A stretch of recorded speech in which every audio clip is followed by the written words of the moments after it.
Now, a new findings from the Western Development Commission suggest that Clare could benefit significantly from stronger and more coordinated engagement with its global diaspora alongside other counties in the Western region. The report, called Connected Communities Global Relationships, highlights opportunities to boost tourism, enterprise, talent attraction and international links, while also noting that much of the current engagement is driven by community groups and volunteers without dedicated resources or long-term support structures. To discuss this further, I'm joined now on the line by Dr. Aisling Moroney of the Western Development Commission, who is the lead researcher on this project. Aisling, you're very welcome to the programme. Aisling, do we have you? Yes. Super. Aisling, it was a bit of a wait to make sure you were with us there, but I guess sorry, my apologies. I'm here. Not at all. I guess that's like going back to the connection with the diaspora thing. But could you tell us about this report? What opportunities you found were available? By, I suppose, even maybe people from Clare connecting with their expats in the States, Australia, all over the world? Well, I mean, just to take it back a little bit, I suppose why we wanted to do this research was because we have, of course, all along the Western Seaboard, this very long history of emigration. But what it's resulted in, happily, I suppose, is also this amazing network of diaspora connections all over the world, which, are valuable to us in so many ways, and not just in, I suppose, maybe the obvious ways. And I think there would have been a time when we certainly would have looked upon those engagements as, well, what can they do for us? But we've moved into a newer phase now, I think, which I'd like to emphasise more, which is this idea of kind of mutual benefit.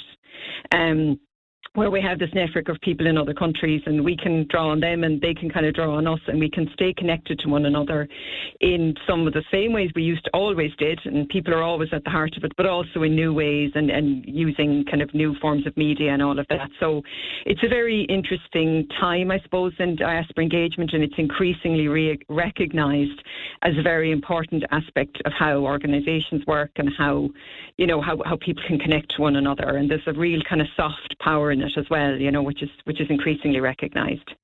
Some volume of data in this report, 240 responses representing 178 organisations. Yeah, there was massive interest, and really, you hinted at it there when you were in the introduction, this idea of this huge range of organisations involved in it, everything from heritage groups, and maybe come back to that because the case study from Clare is a heritage group, everything from heritage groups to community festivals, family reunions, local authorities, third level institutions, GAA clubs, music festivals, all of that, in small ways in some ways, and then in other cases in bigger ways, engaging with the diaspora in everyday ways. So a huge span and across so many different sectors, and also, as you hinted, a huge level of voluntary involvement. People doing it for their own kind of personal reasons because they feel a strong sense of connection, or indeed they're involved in a club or a music group or whatever, and it's through that they're connecting with the diaspora. So it's funny, it's sort of everywhere really once you start to look for it, So we were delighted with the response, and I think it just goes to show what people are already doing and how much value they're getting out of it. But also, I think a very strong theme running across the whole thing was the potential for more, if there were more kind of resources devoted to it, and if people had just a little bit of extra support maybe available to them to kind of complement the great work that they're already doing. Like, people know how to do this. We're very good at forming relationships with people, but it's about maybe taking it to the next level in some ways, or, enabling people to do it a bit more effectively.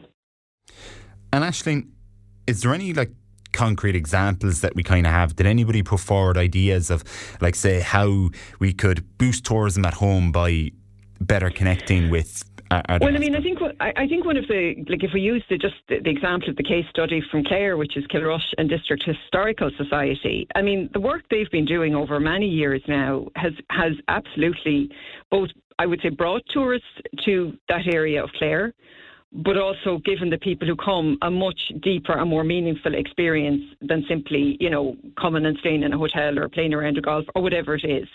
Because the work of the society, which is all voluntary, is, they've just done amazing work on the whole genealogy, and it's an exceptionally well-mapped area in genealogical terms.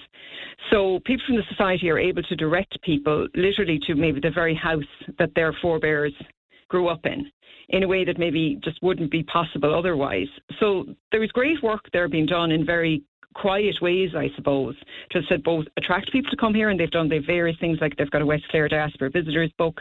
They're holding a conference coming up in, I think, the autumn to coincide with the release of the 1926 census data, which will again attract people to come here. They had a famine commemoration back some time ago, which again attracted visitors. So that's just one organisation, and I know there's several around that area, in fact, which they didn't get to include in the report this time, but that are doing this kind of quiet everyday work that is doing exactly that.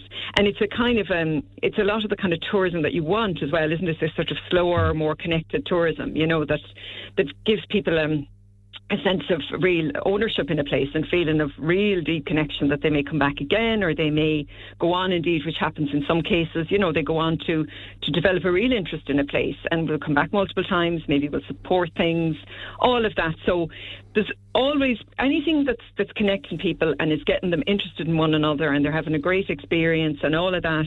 You never know what will come from it. Do you know what I mean? And you have to do a lot of that sometimes to get the kind of, concrete results. But those concrete results do emerge. I mean, other cases we have up in Donegal that are mentioned in the report, where you have, investments made in hotels, investments made in businesses on foot of diaspora connections, where decisions are being made between one place and another. And it is that sense of, well, my grandmother was from here, or my granddad went to school there. That is the stuff that makes the difference, and you'd be amazed how much of that is happening every day. And look, while we'd all welcome trade missions, we'd all welcome a bit of investment, and we all see the dollar signs in our eyes when we even mention the words enterprise or economic boost.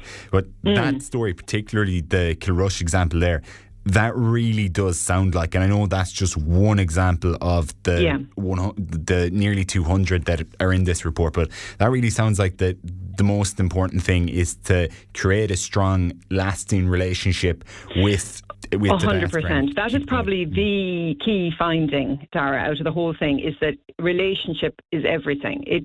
Other things may come from it in time, or they may not. But the important thing is that people, have this sense of, I think, a really strong sense of connection, and I think quite movingly in some ways, a sense of responsibility towards people who left, because as we know well, a lot of people who left certainly didn't leave by choice. They left in very difficult circumstances, or their forebears left in difficult circumstances. So there's a strong sense of wanting to reach out to that global family almost, and that's very important. And I think it's and Ireland has changed too. We're in a different set of economic circumstances ourselves. You know what I mean? So I think we're now moved into a more, I would say, mature phase, if I could put it like that, where there's much more of an emphasis on the mutual benefits and the mutual gains from this whole kind of, as I said, this web of connection. So I think that's a great sign for us, even as a country. That we've kind of moved on in some ways, and that relationship piece is so very important. So that would be one of the main findings of the research, in fact. And you've got your findings. What happens next? Yeah. Okay, so we have some recommendations that arose out of the research. There's definitely a strong desire for more opportunities to collaborate amongst organisations who are doing this, both in terms of just saving time and resources and just being able to do it better. And we would hope maybe in time to provide the means to allow people to do that. Maybe set up a regional diaspora network with subgroups within it, maybe around different themes. For instance, if you're a community festival in Donegal, you might have a hell of a lot to learn from a community festival in Mayo, and you're not competing with one another. You can learn from one another very well. This is one of the great things about diaspora. It's quite a non-competitive space because, of course, it's very local. People are connecting very much back to a place usually. Could be even a townland. It mightn't even be as big as a village or a town. So there's things like that we would definitely look to facilitating. Would love to have resources to be able to facilitate that. So more collaboration, more networking, more peer learning from one another. Also, we would strongly advocate for someone working in a role at a regional level to try and bring all this together, because I think there's definitely a lot of untapped potential there. Administrative resources would help hugely for a lot of organisations, and I think this is just a general point. when you look at people who are doing this amazing voluntary work, but they're also maybe this sometimes the work that they're doing is something that could be more easily done by an admin person, freeing up that person to do the really special work that they're doing, connecting very clearly with people versus, spending their time doing sort of, background admin, that's maybe a waste of their precious time in some ways, that could be better spent in other ways. So there's a lot of things there we would advocate for, more resources for these kind of groups. Could be shared resources, of course, across various organisations. So, we also would like to see, explore ways of enabling people to reach the unknown diaspora, because that's a huge thing. We all know it runs into the many tens of millions of people around the world, indeed just in North America alone, who would claim Irish connections. So we know there's a lot of people we could be connecting with that we aren't. And how can we get to those people, basically? How can we access them? How can we create meaningful linkages with them? So there's an awful lot of work to be done there. But I definitely think, the recommendations that are there in the report, which anyone is welcome to read on the our website, westerndevelopment.ie, there's a lot more there, but those would be some of the key ones, I suppose. We're actually having, Dara, a webinar, which anyone is welcome to join next Tuesday, the 2nd of June at 11 a.m. And again, the link to that webinar is again on our website, westerndevelopment.ie. So anyone who's interested in what we've been talking about today, who'd like to find out more, who'd like to be part of the conversation, please feel free to join. Very good. Dr. Aisling Moroney of the Western Development Commission. Aisling, I've no doubt you'll get the world of sign-ups now for that webinar, and that all those resources will be coming your way, I hope at least. Dr. Aisling Moroney, thank you very much. Great stuff. Thanks, Sarah, and thanks for giving us the time. No problem.